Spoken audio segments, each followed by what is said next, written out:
All right, well, thank you, Michael, for joining us. Forgot to hit the record button the first time, but Michael Schneider is the founder of Pilots to the Rescue, which essentially finds at-risk animals, mostly cats and dogs, but a variety of others, as we'll discuss. And you go and are able to relocate them to either shelters where they will not be euthanized or find them homes. So we were. Obviously, before the recording started, you were talking a little bit about how a skydiving trip kind of got you interested in this. That's right. I was living in Cincinnati at the time. This was about nearly 20 years ago. And this woman I was dating asked if I wanted to go skydiving for my birthday. That sounded very exhilarating and exciting. I'd never had done that before. And, I was up for it. And that for me was the first time I ever experienced being in a small general aviation plane. It was probably a Cessna 182. Yeah, and Seats that's a taken out whole of it. different ball game than flying on a commercial plane or going to fly somewhere for work or whatever. Exactly. And I was kind of enamored by the single pilot, all the instrumentation that I could literally like reach out and touch the pilot. I started asking questions and I told him I was thinking about getting my jump license, and he encouraged me to take a discovery flight because of the simple fact that skydiving is kind of a lonely sport. It's not very practical. He Right, said if you get your pilot's license, you can actually take people and go places. And it's like, oh, that makes sense. So definitely. I took a discovery flight at my small local airport, and there's 4,000 airports across the country. What Um, exactly is a discovery flight? yeah, it's just it gives you an opportunity to go with a flight instructor. They do the takeoff and landings, but you get to experience what it's like to climb, to turn, to descend. Basically, the phases of flight, the four principles of flight, where you have thrust and drag and lift and weight, and you get to experience what it's like to power one of those machines and to see if it's for you, if you want to continue your lessons. So I signed up immediately, like Yeah. that day, and got my license in Cincinnati. And then when I moved back to New York, I heard about people that were using their pilot's license and their access to planes to do various type of charitable flights. Sure. I've heard of like fire or firefighting, like, right, you Mhm. fly into mountains where there are fires, that kind of thing. I'd Mhm. heard some about rescuing animals, but it's fascinating. It's incredible. Yeah.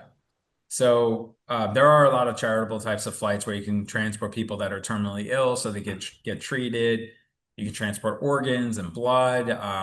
There's all kinds of things, supplies, but the animals is what I gravitated towards because from a very young age, I always had an affinity towards animals. I had a pet sitting business. Oh, really? Yes, at a very young age. And I just loved rescue animals. I loved animals in general. So I got to combine these two loves. And 10 years later, we've rescued now over 5,000 animals. It's our 10th anniversary. That's And amazing. I feel like we're just getting started. Absolutely. And so is this now your full, are you doing this full time? I am doing this full time. So I'm a COVID success story. I've been an entrepreneur my whole life, Yeah, but 2020, which so many people have changed their lives forever. I had definitely. a corporate events business that just got decimated, Sure. and charity started to take off because everybody wanted a furry friend at home. And it was very difficult to do transport at that time. Here in New York, there was even a quarantine rule where if you came to New York, you had to quarantine for 24 hours. So Wow. in the case of an aircraft, you can get in and out the same day. So there weren't those rules. Oh, yeah, kind of like a loophole around it. Interesting. Yeah, I know New Exactly. York was fairly strict when it came to I'm based in North Carolina. So we had, I remember I was 2020 was when I started at Chapel Hill for college, and we like Mm. UNC was one of the first colleges where they're like, "All right, we're sending them home." So we were there for like 2 weeks, and then, it's nice to also hear a success story come out of COVID as well. I think that's Yes. incredible. So Yeah. what does it look like running a nonprofit but doing that full time, right? Because you still have to be able to pay the bills and such, right? I would assume so.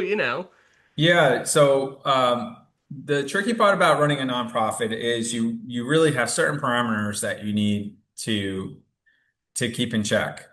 You are a public benefit charity, so you're open to public scrutiny, different than a private corporation or a for-profit corporation.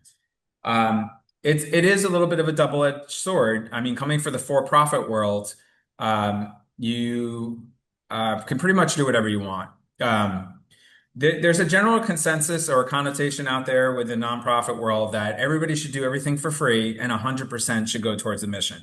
That's not realistic. There are It's bills to not. pay. I have 4 kids living in Brooklyn. I need to pay myself a salary. And Definitely. I think when charities take that notion of everything needs to go towards the mission and we need to overwork people and underpay them, there's burnout. Burnout Oh, ensues. I'm sure, and I'm sure Yeah, you're lacking a lot of long-term growth, right? Like it's not I sustainable. I sent an email earlier, very when we first connected, but I recently submitted the 501(c)(3) status for our philanthropy Wagworks Cares, where the idea behind it is that we'll be providing pup scholarships for rescues and shelters. So once they get adopted, they'll get free board and training. And so that kind of bridges the gap.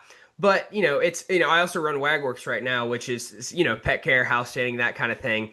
And I do that a lot. And I've come in, it's a nice perspective to hear because, I don't know if I want to do that forever, but I think it'd be nice to be able to do the philanthropy full time. But again, you got to be able to pay bills. So I think it is like getting on staff. When you first started it, did you automatically plan for, okay, I know that I will need a salary, so, or did it kind of happen over time?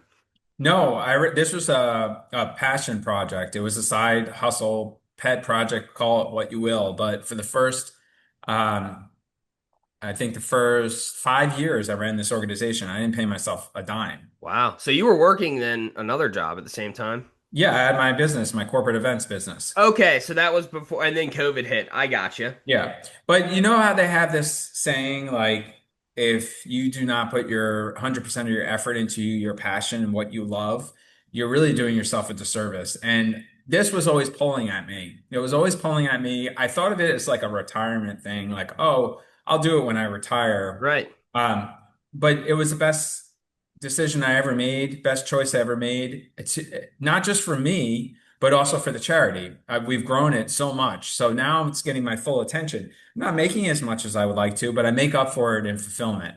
Right.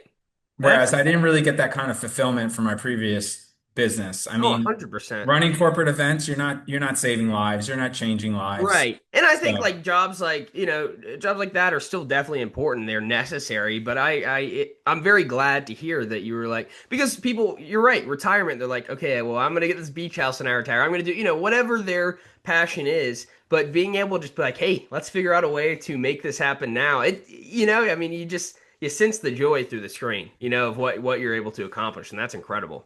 yeah. So I never look back and making up the lack of compensation with fulfillment is very rewarding. But being able to bring my entrepreneurial skill set from previous businesses has been very successful for the charity because I see the way a lot of smaller rescues, I mean, we're a small charity, we're under 5 million. And I see a lot of the rescues, the way they run their business, they don't run it like a business. So you have burnout, it's not sustainable, and they don't put enough emphasis on fundraising and marketing, which is one of the things that I pride ourselves on, is fundraising and marketing, telling the story. I mean, we've rescued 5,000 animals. That's not nothing. But No, we could that's not, incredible. yeah, but we could not rescue enough animals, even if we had a fleet of 747s. Like, it's not about that. It's about creating awareness, creating content, telling the story, getting in front of people like you. And the why. The why is because the animals are worth saving. And when we tell our story, people think twice about buying an animal. They think twice about maybe living in an apartment that doesn't allow for pets. Maybe they'll open up their homes to an adult senior animal or a black animal or an injured animal. Um, and that's really where you have that transformational shift. Yeah. So I that, really like that yeah. the concept of yes, you are saving these animals, but behind the scenes what really is important and then the driving force is the awareness. I know I had a podcast with a lady a while back. She runs a basically she gives information about spay and neuter and tries to raise money and funds for that, and she was kind of talking about we've only it was her and then another lady, Freedom Ride Rescue, and that's foster based, and both the sentiment was like we've done a lot of good work, but it's never enough, if that makes sense. But also like I feel like you have to be able to look back and admire what you've done and just, use that to continue to push you forward. While also having that, the honestly, the primary behind of what you're doing is to bring that awareness and encourage people to rescue Mhm. dogs. Yeah, So, I mean, yeah, that's great. I'd like to hear a little bit about your entrepreneurial past. What Mhm. kind of businesses did you do, and then how did that impact what you're doing now? Sure. Well, the earliest business I had was taking care of pets. So at the early age of 11, I wanted to work at a very young age, Yeah. and you can't work Yeah, at you get 11. some child labor laws for you there. That's right. So I started my own business, and it was just word of mouth, people in the Sure. neighborhood. It could have been everything from dog walking to changing out the food and water. Even took in some animals into our home. My neighbor had an outdoor pen that I took advantage of.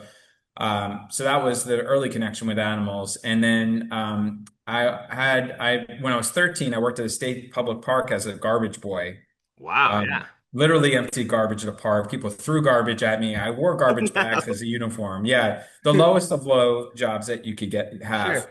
Um, so I've worked in a bagel store. I had an errand running company. The best business I had at an early age was a computer consulting company. When I did that for 8 years, from 16 to 24, Wow. and I was making like $50 an hour. My friends were making like $5 an hour. Oh, So sure. I just had to connect. I had an affinity towards technology at a young age. Definitely. And then I got into other things like a staffing company, marketing company. Um, I started a trade publication on hospitality design. Also it still exists today. I started a trade show on hospitality design, still exists today.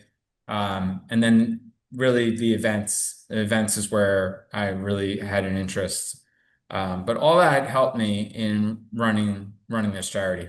Definitely, because I feel like there's a lot of different facets. You're not. I mean, I know you're doing the flying yourself, but there's also other people flying. There's also. I'd actually like to hear a little bit about because I know I was reading up on your on that page before, and it sounds like you have a huge network of people, right, who are also able to transport the dogs to the airport, and then obviously there once you fly into the place, are someone there to drive that to the shelter or is a family there to pick up? How do you kind of work through all those logistics? Sure. Well, we have our own internal assets that we own and operate, which consists right now of one aircraft Called a and Big about Paw. Big Paw and four ground transport vehicles. Nice. The 3 year strategic plan is to expand to two aircraft and 10 vans. We've come to find that rescues are not really good at transport because they don't have the resources, namely the equipment and the staff to do that. And it's not Sure. what they do. Right. At the end of the day, we're a transport company. So we've taken it upon ourselves to expand, and we've recognized ground transport as being a more viable behind the scenes option. Definitely. So we lead with the aircraft. That's what gets attention. That's what gets news and press. It's the Yeah, rotisserie chicken in Costco, right? It brings you in and then you got a that's bunch right. of other stuff going on. Yeah, I mean, the ground transfer stuff is not as exciting, but that's the way most animals are being transported on the grounds. I mean, animals are very resilient. So we have these custom Sprinter vans and they're workhorses, and it's a drop in the bucket cost wise versus the plane. Oh So yeah. a lot of times we'll do hybrid where the vans will drive the animals through the night and then the plane will meet them in the morning and then we'll fly the rest of the way. So That's we're getting, great. And yeah. you have, is it 5 pilots that are on your team right now? Yeah, about 5 to 10 volunteer pilots. Yeah. These are guys and gals that fly for the airlines or flight instructors. They're all volunteer and they're doing it to build time and they love the mission. That is one thing that I really like. I have two really good buddies of mine, Jackson North and Nate Gross. They're both in, one of them is at Elizabeth City Flight School, and then the other one he's in Charlotte, but there he was, and then now he's like the whole process of how to become a pilot is always so confusing to me. Like they're always explaining it to me, but I really like how. For example, Jackson was able to fly. It was like some biology group where they were like tracking whales, and like he got hours in that cool way because they always need hours. And I think having that as I feel like that's a very fulfilling way to get your hours as well. Yeah, it is. I mean, once you get your pilot's license and you fly somewhere to have lunch or fly a tour and stuff like that, you're looking for other reasons to fly. And every pilot gets to a point where they're like, is it worth continuing? Because it's expensive and it takes a lot of time. Yeah, And the level of proficiency that you really need as a pilot requires you to fly quite a bit. definitely. I mean, the FAA has pretty lax rules on what you need to do to stay current, but there's a difference between currency and proficiency. Sure. So every pilot is plagued with that kind of choice or decision making once they get their license. And it's a great achievement, but you can fall into that category where I don't have time and I don't have money, and then you just lapse. And Exactly. And that's it's unfortunate. yeah, and you probably at that point, if it's been a while, shouldn't be flying, right? Because you almost have to go back and start relearning a little bit or just getting back used to it, right? I feel like it's not as intuitive as riding a bike after several years, you know? No, it's not. I mean, it's pretty complex. It's not just the mechanics of flying the plane. There's airspace, navigation, communication, safety, emergency procedures, all that stuff. The FAA requirements are 3 takeoff and landings every 90 days. Think about that. That's not much. Yeah, that is not. Yeah. So, Huh. So but take me through getting your, I'm throwing out these terms just because I've heard them, but I know there's like an instrument and then there's private and then there's yeah. commercial. Could be in different order and everything. But take me through what that looked like for you to get your pilot's license while also having another job and also a family. Sure. Well, this is going back. I got my pilot's license about over 15 years ago, Yeah, and it took me 2 years and about 100 hours, which is pretty lengthy and a lot of time. But therein lies the problem. If you don't set your mind to it and focus, it's going to take you longer because you have to relearn. If you go a long time without flying, you have to relearn what you forgot. And a lot of it is it's memory, it's hand memory. They talk about this thing called situational awareness, where when you start out flying, it's like this, but over time it starts to open up and things become second nature. So I don't know what the national average is. I've heard things like 1 year and 60 hours. Um, it also depends what area you're in. As you can imagine, Cincinnati is a lot easier to fly than New York's airspace. So sure. when I returned to New York, I felt like I was starting all over again. Yeah, Um, Not so much the mechanics of flying the plane, but airspace, navigation, communications. But yeah, you start out with a student pilot's license, which until your instructor signs you off for a solo, you have to fly with an instructor. And gotcha. then when the instructor flies you off on a solo, signs you off on a solo, minimum it's going to be 10 hours of instruction. Um, then you're just going to do a solo in the pattern, just take off, do a couple laps, land. And then there's a cross country. It's not like it sounds. You're not going all the way across country. It's 150 nautical miles. So you have all these requirements, and then you take your check ride and you get your private pilot's license. There are even something called a sport license, Hmm. which I won't get into. That's a little bit more limiting, but easier to get to than a private pilot's license. Yeah, And then after private pilot, typically people get their instrument rating, which allows you to fly in, uh, clouds and bad weather and stuff like that. right. Flying solely by reference to instruments. You don't need to see outside the plane, which is really increases your safety big time and opens up your flying Definitely. because it could be beautiful where you are when you take off, and then where you're landing, not so much. So how do you Definitely. get in? Yeah. So a lot of visual pilots get themselves into trouble. They have to turn around and come back because you can't legally enter into clouds and bad weather unless you have an instrument rating, unless you're on an instrument flight plan, etc. And then there's multi-engine, there's commercial pilot's license. Commercial pilot's license lets you get paid for hire, but it's not like you can start Uber in the sky. That's where everybody gets confused. They're like, oh, I have a commercial license. I can just charge my buddy $1,000 to fly him down to Florida. Yeah. That's something different altogether. Right. Um, Because certain company, I don't know, Delta, American, and so on, they have certain rules and regulations around that. You're flying for, They have uh, a charter certificate. Yeah, yeah. they're flying for hire. Now, if you own a plane and you want to hire me as a commercial pilot, sure, you can do that, but I can't advertise it. You would have to just, Well, I'll keep that in mind, honestly. Give me a couple uh, of years, I'll see what I can figure out. yeah, but then I can't even use the plane we own because the plane we own is not for hire. So it's That's very wild. complicated. Yeah. The FAA mainly does this for safety. That's the number one reason they do this. And that's also why you don't have Uber in the sky. That could be Yeah. coming one day, though. Maybe not. Automated is more likely. Yeah. Definitely. autonomous. Yeah. What did it, or how long did that take you to get everything? And like, how do you balance family life while I mean, you I were didn't, pretty much split three different ways. yeah, well, I didn't have a family when I got my pilot's license. Okay. Okay. I was gonna say, I was like, imagine doing that now with like four or five kids. That'd be tough. I have 4 kids. Yeah. So, I got my private before I had a family. I think I got my instrument before we started having a family, or that was right about the time. And the commercial I probably had all my kids. But yeah, I mean, it's busy. It's not an easy thing to do. You have to really want it. It takes time, it takes energy, it's emotional, it costs money. You have to really want it. It's not something you do casually. And then there's a whole question of, okay, now I have the pilot's license. What do I do? Are you familiar with the rehearsal? I love that. Oh my Yeah. goodness. Yeah. Nathan Fielder, that the whole seconds, it was fantastic. Yeah. So that gives you a little glimpse into it. I mean, I was not expecting him to go that far and get a type rating in He a stuck to the bit the whole time. Like it was crazy. he went from saying I was a horrible student pilot to getting a type rating in a huge jet. Like Yeah.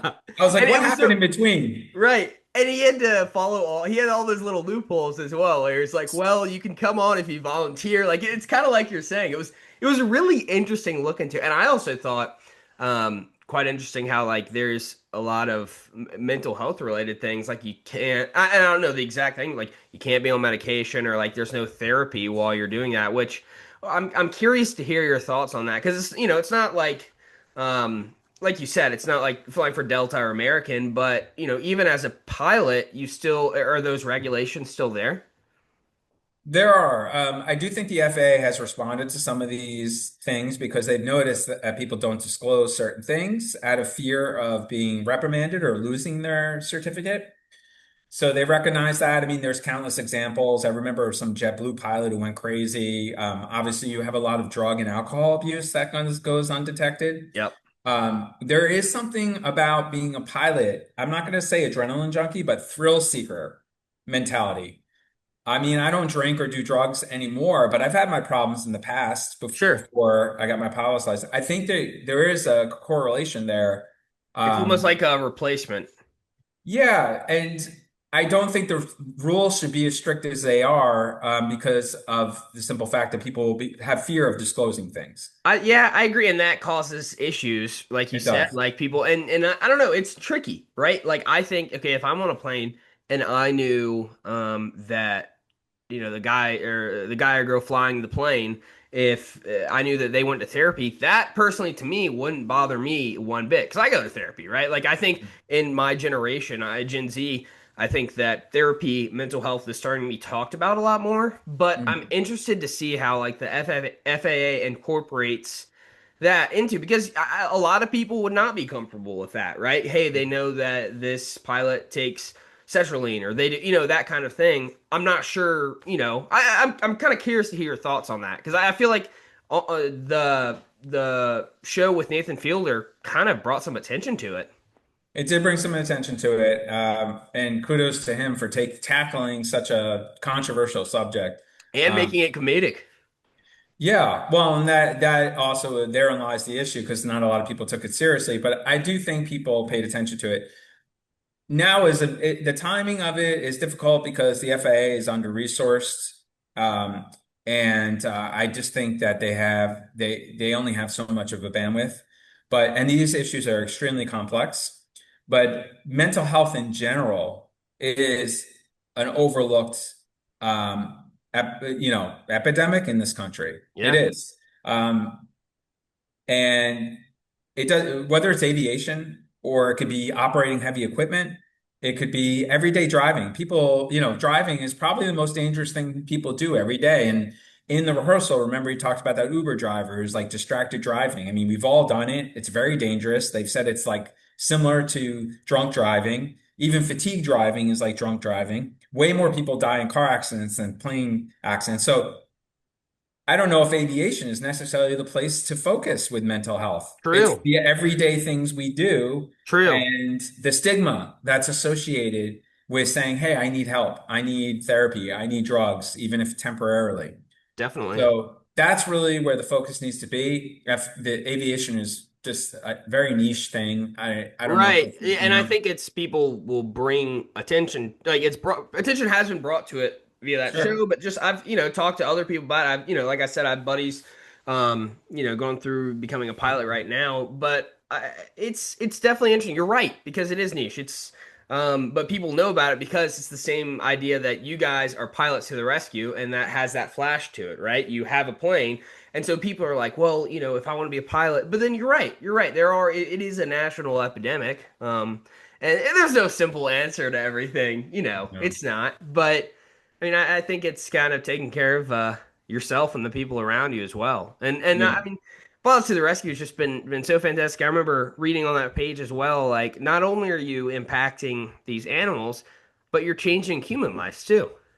That's right. Yeah. So, one of the things we noticed is that when people open up their hearts and homes to adopting a rescue animal, a lot of them come back to us and say, this animal ended up saving us, saving me, saving my elderly grandmother or grandfather who lost their spouse a few years ago.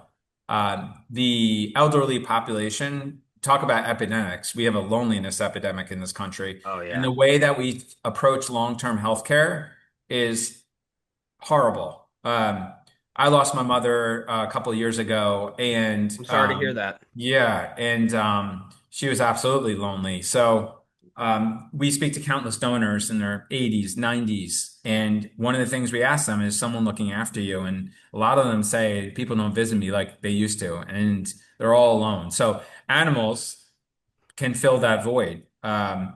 So Some may argue even better. Some people like their yeah. cats and dogs better than they like humans. That's right. That's right. Unconditional love, constant companionship, minimal complaints, very resilient. We can learn a lot from our furry friends. So Love that. we that's what makes what we do so rewarding. It's not the 5,000 animals that we've saved. It's hearing about the 5,000 families that have adopted that loving animal and it's changed their life. Fostering also is a great way to help out. A lot of people ask how, we get people saying, I can't adopt another animal. I already have five. Opening up your home temporarily to a foster creates space in the shelter for other animals, and one less will be euthanized.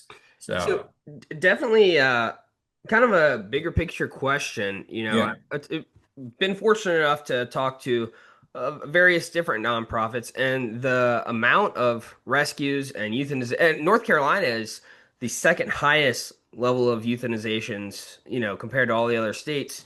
And it was kind of like we mentioned earlier. These nonprofits are incredible, but sometimes you feel like, man, I'm not making that much of a dent in the Mm. grand scheme of things. What do you think needs to change? Is it a policy? Is it just the way that people go about, because you hear about puppy mills, sure. But then I've talked to some awesome, very ethical breeders, and they're great Yeah. too, right? And if someone wants a specific dog, great. Do you think that, like, long term, I mean, my mind goes to policy down the line. I don't know if you have any Mm. thoughts about that. Yeah, it's a complex issue, and I do think there is a place for purpose-based breeding. We've done work with Guiding Eyes for the Blind, for example, and their breeding program. And people are saying, why don't you use rescues? Well, rescues, you don't know, it's difficult. I know that some of these groups try to incorporate it, but they've had a long legacy of working with reputable breeders, and they know what they're getting. And Exactly. they put so much money into these breeding and trading programs. To take on a rescue animal, now you're dealing with a whole host of issues, Yeah, and and you you don't have know to the think. temperament, you don't know the history, and it's hard to put someone's life on the line if, especially like leading the blind, right? You don't want something to happen. Right. I mean, well, and the other argument to that about not knowing the temperament and the history is, well, there are rescue animals where you do know that information way more so than an animal you buy off the internet. So that's why it's a complex Hmm. issue. So I'm not against purpose-bred breeding. I am against puppy mills and backyard breeders. Um, and there are some great groups trying to incorporate rescue animals into the work that they do, mainly like in law enforcement. or a lot of companion programs like pit bull and parolee type programs. So those programs are great. But to answer your question, it comes down to money and politics. It really does. I've had the fortune of traveling around the world, and I don't know why here in the US we round up stray animals and euthanize them, because I've gone to India, I've gone to Shanghai, I've gone to Israel. A lot of these places, the animals are just amongst the population, running through the streets. And the general idea is that, hey, these are companions that live in the street, just like the homeless do. And they only euthanize the aggressive ones. And that's what Gotcha. animal control's job is. Otherwise, they don't have any marching orders to just round them all up and euthanize. So if dogs and cats could fly, we wouldn't have this problem. We're not rounding up birds and euthanizing them. Sure. So, and I think a lot of work just needs to be focused on cruelty. It's even in factory farming, right? I mean, I'm vegetarian. I'm not suggesting everybody become vegetarian, vegan, but nobody wants to eat an animal that's been tortured. And I think cruelty is a really important place to focus on in animals. Like if you have to humanely euthanize an animal because it's sick or it's injured and it's going to cost, tens of thousands of dollars, maybe that's the one you euthanize. But there is absolutely no reason to be cruel to animals. And to me, when you talk about animal welfare, animal cruelty is an area where we will have a great, profound effect on. And I also think that it's constantly changing. But to answer your question, it comes down to politics and money. Yeah. It's expensive. Veterinarian costs have skyrocketed now, And and pet that, insurance is now a really big talking point for people too. right, Some because at least now there's been those things online where like what it looks like for your for you to bring your kid to your grandparents. You open the door and it's a dog outside. People more and more people are just getting dogs and they're really really a huge part of the family versus like back, my grandpa was telling me when he was growing up, he was like, yeah, we just had some outdoor dogs, right? And it was different. So I feel like it's hard to definitively say like, okay, this is what it's going to do to fix it. But I think the culture around it hopefully is changing, and making things for the better. absolutely. I mean, now in the two some of the biggest cities in the Northeast, Boston and New York, you can no longer go into a pet store and buy a full breed animal. You can only adopt an animal.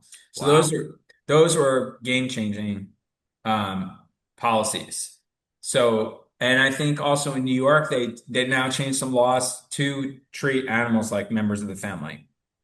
Um, Yeah, I saw in I don't know exactly what country. Maybe it was the Netherlands or Iceland, some Nordic country. It was like I think it was Sweden. Anyways, they're like it's you get in trouble if you leave the dog for more than 6 or 7 hours in a crate. Like you get fined or you get in trouble. I'm like, right. all right, I like that. I like Yeah. that. You shouldn't be doing that anyways, but still. Right, right. So I do think these every time we post a story about animal cruelty or we post a positive story about an animal getting adopted, and the adoption numbers go up and the euthanasia numbers go down. So that's the trend, and I think politicians are paying attention to it because they know that the people that put them in power care about animals, and that. Just like when you go to the grocery store and you buy something, you're voting every time you buy.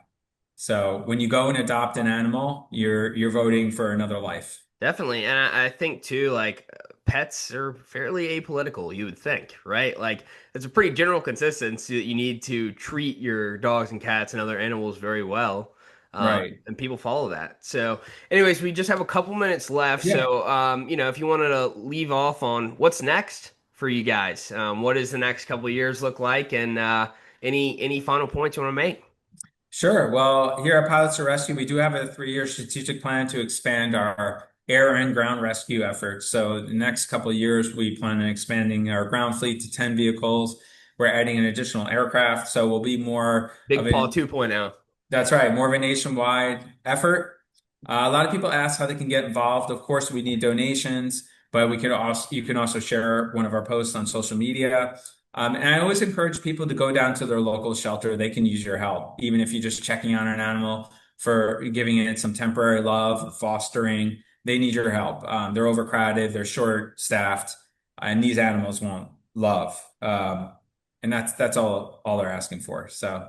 Go That's out there, roll amazing. up your sleeves, and get involved. I love it. I love it. Well, Michael, I really, really appreciate your time and thank you. I'll definitely follow along what you guys are up to.